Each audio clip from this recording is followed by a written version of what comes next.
Hey, what's coming, kings and queens? Today's video is all about buying your ideal client or your buyer's persona. There's a lot of names for this, but this is probably one of the most important things that I would tell you today. And this is what I do for all my clients for our first session. So you probably heard the saying before. If you talk to everybody, you talk to nobody. That's why this is so crucial to understand who our ideal client is, how we can find them, target them, help them, and serve them. And you probably used to the general questions you hear all the time. What's their age, and name, and gender? And we'll go into that. But even more than just that, some of the 2 or 3 biggest questions I just start off with is, who is the past version of yourself? Because normally people who are doing any kind of business is fulfilling a need that they had themselves done. For me, I know marketing is my favorite thing to do because I needed marketing years ago. So now it's the past version of me to help them do the same thing. If it's helping them with their agency, or helping them with their coaching, or helping them with their real estate, whatever it might be, I am able to know I've been there before. If it goes to the next question, what is something you have overcome in your own life that you can help other people with? I'm always saying, your ideal client, the past version of yourself. So having this down helps us really understand who we're talking to. But this is kind of the few think questions to kind of get the ball rolling to the deeper parts. And you have to ask them, what's their name? What's their age? What gender? What location are they at? Or is it location independent? Is it in this one area? Is it in Austin, Texas? The nice part of this town? The poor part of this town? You gotta be hyper focused on this. And then what is the occupation? What kind of job do they have? And then what hobbies and interests do they have? What are they into? Knowing these kind of things will help us really understand, who we're talking to, what they're finding them at, and how to, get them more exposure to what we're trying to offer them. And then a big one to ask yourself too is, what are the main problems? I normally try to tell my clients to do at least 3 to 5 main problems they can solve. And I will give you an example on all of this, how I do my ideal client, to help you understand more what I'm talking about, with some context to it. And then where do they spend their time, offline or online? That's me a huge thing to know too. If you're making a Facebook ad for them, yeah, I know where to target them at. Are they on Facebook? Are they on YouTube? Are they on Instagram? Are they on LinkedIn? Are they on different platforms that are people like entrepreneur.com and so forth? Knowing these things help us really identify who we're talking to a way deeper level. And then who are your main competitors? This is also a super thing to know too. And you can even retarget people who are in that niche. So for me being a marketer, my main competitor would be Gary Vaynerchuk. So I can know if I target people who follow Gary Vaynerchuk, I'll have a way more chance of making sure my marketing campaign goes really well. And for example for this, for me, my name for them would be Jane or Joe. I do guys or women, doesn't matter to me. Ages normally 20 to 50 plus. So below 20, they probably don't have the funds and the business growth for me to be helping them to their full capacities. So it'd be a huge thing to know. And then the gender, I told you, is both. Address, location, I do a lot of my clients in Austin, Texas or around Texas, but I'm also a digital marketer, so it's all around the side of the world. I have clients all the way down to Malta and even farther than that. And also occupation, my main clients are realtors or investors or people who do water filters or HVAC or solar panels. Anybody who's in the real estate industry, my ideal client are those kind of people. But even more than that, since I do coaching as well, I have to have people who are just entrepreneurs, people who are other marketers. We have coached tons of marketers, try to make more exposure as well. So having this ideal really helps us fine tune where we're going to. A lot of times like the hobbies is like reading and networking and investing and hiking and writing and traveling, all the different things that I like to do myself. I know how to find them at. I can go to the Green Belt here in Austin, Texas and find people like that, or I can go to networking events. Like yesterday, I made like 7 new potential clients from going to a networking event of realtors and investors. So I know what to go to.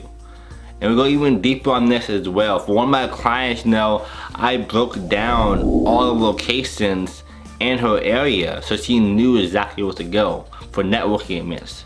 So for you, definitely do the same thing. If you're in a real estate industry or you do marketing for realtors, I would find events that are in that area that is tailored for that kind of stuff.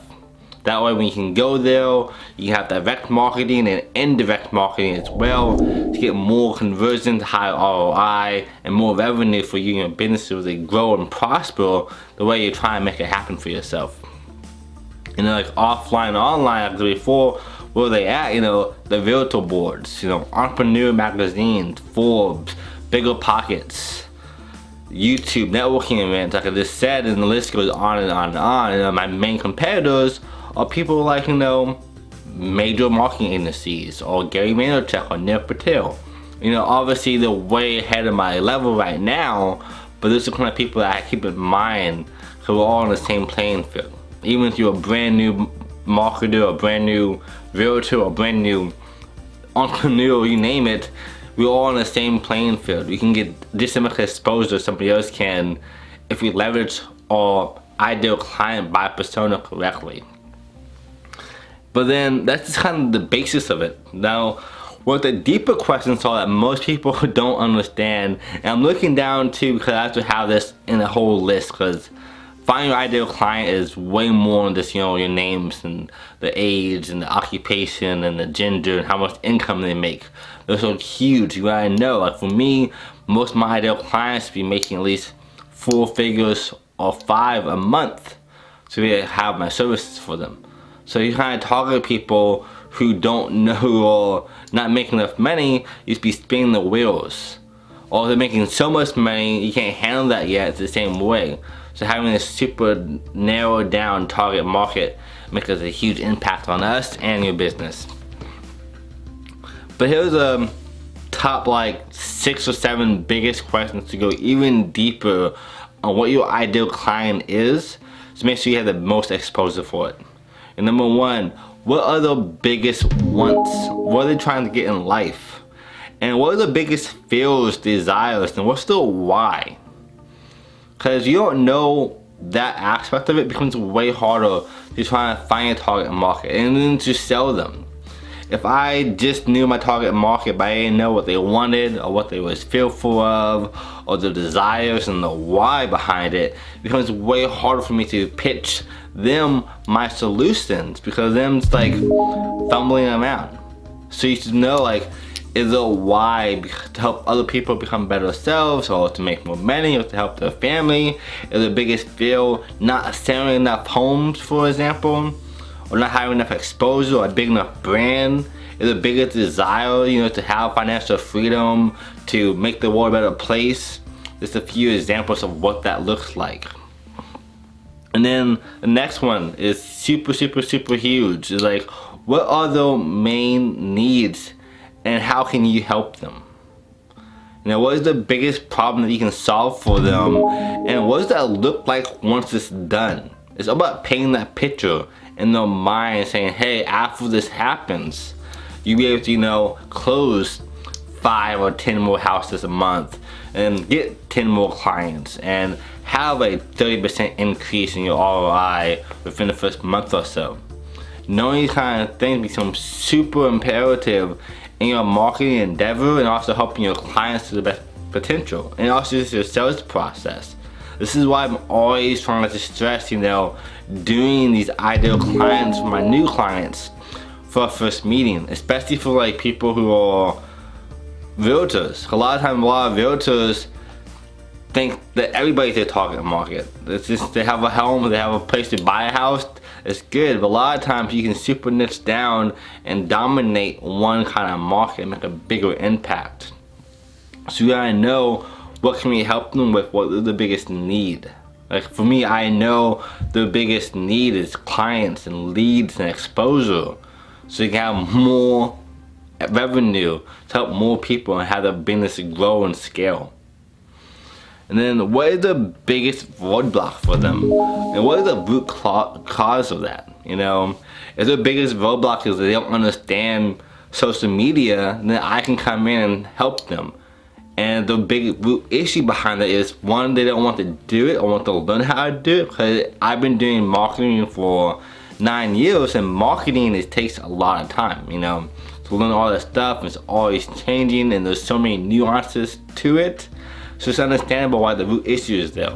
And a lot of people in my target market are older, so they don't even want to use social media or use the computer that much. So that's the root issue there. So you gotta know how we can fill that need and help them even more.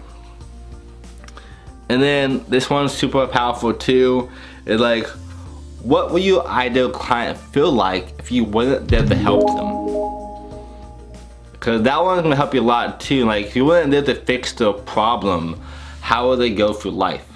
And this is why I feel like, marketers is one of the best ways to support other people and help them become the best selves and live life on their own terms and have the freedom to do so. So we're pretty much giving and sharing the ability for them to get more leads, get more clients, and to grow the business like I've been saying so much.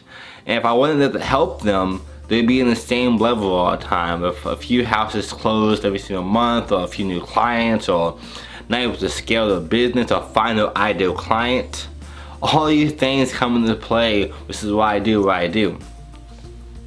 And like I said before, how much do they make? You have to know, can they afford what you're offering? Since my average price my clients pay is anywhere from $1,000 all the way up to $10,000 plus.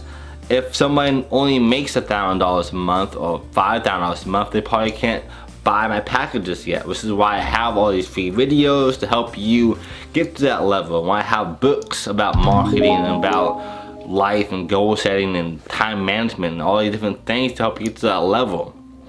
You gotta have a way to tailor to both audiences. I'm always saying you talk to everybody, you talk to no one, but at the same time we can still leverage our expertise to not only help just people who are trying to, fulfill a need for, but also people who are trying to get to that level themselves too, so they can become an ideal client.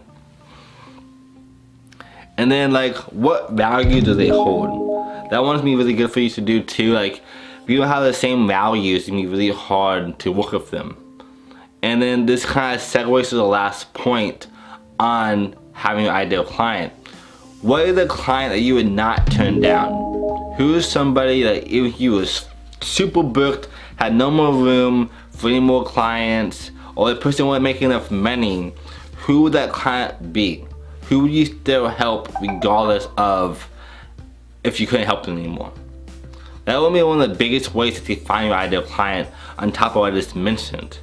Once you know, who would not turn away, it really makes it way easier for us to find an ideal client. For me, I would not turn away somebody who is trying to help people find homes and make their life better and live on their own terms, have the freedom to do so, who are super ethical, have really good values and morals, and want to make the world a better place. Those are the kind of people I would not turn away, because that's how I am.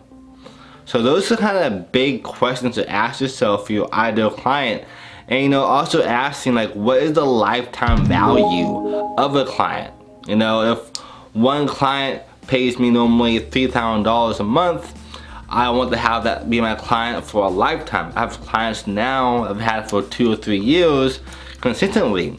So for me, a lifetime value of one client in a year is normally around $40,000. But then you go times by 3, because then you can understand more referral bonuses, people they suggest to you. And I'll have a whole video about this later on, and also up above I have a whole video on how to find more leads and clients for free.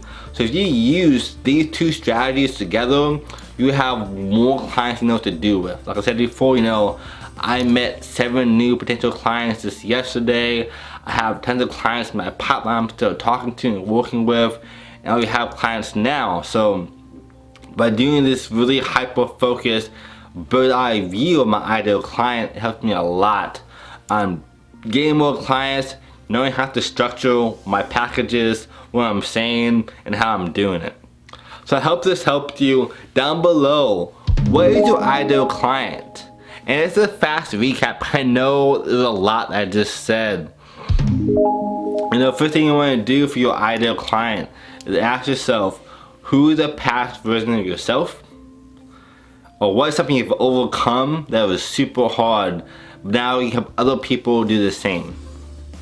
And obviously your name, the age, the gender, address, location, the occupation, hobbies and interests. What are the main problems? List a few of them. You know, where do they spend most of their time, offline and online? And then who are your main competitors? And then you can go even deeper to the last thing I just asked about, you know. What are the biggest wants and desires, the biggest fears? What is the why? Why are they doing this in the first place? And what makes them need your help? Why should they choose you over somebody else? Which is also why it's super powerful to have your unique selling proposition in there. What do you do differently than other people? For me, I offer coaching on top of my marketing. I give them all my books, all my templates, all my training videos. That makes me different than everybody else who does marketing. And then, what is the biggest roadblock for them? What's holding them back? What is the root issue of that? You also want to ask them is, if your ideal client did not have you helping them fix their problem, how will they feel and what will they be like? How much do your clients make? What kind of values do they hold? And like I said before, you know, what is the lifetime value of one client? And all these things come into play. So make a list, write them all down. I'll also have down below, you can download a link to this to see yourself on your ideal client, completely free. And it's gonna help you a lot on your ideal clients and make more clients, make more exposure, get a better brand, and make a bigger difference in your business and your life. As always, you're all kings and queens. This is your time. Have an amazing day. I'll talk to you soon. And again, let me know what kind of content you want to see in the future. What helps you the most? You want more content like this about marketing only? Or you want to have stuff about life and goal setting and how to be more productive? As always, see you soon.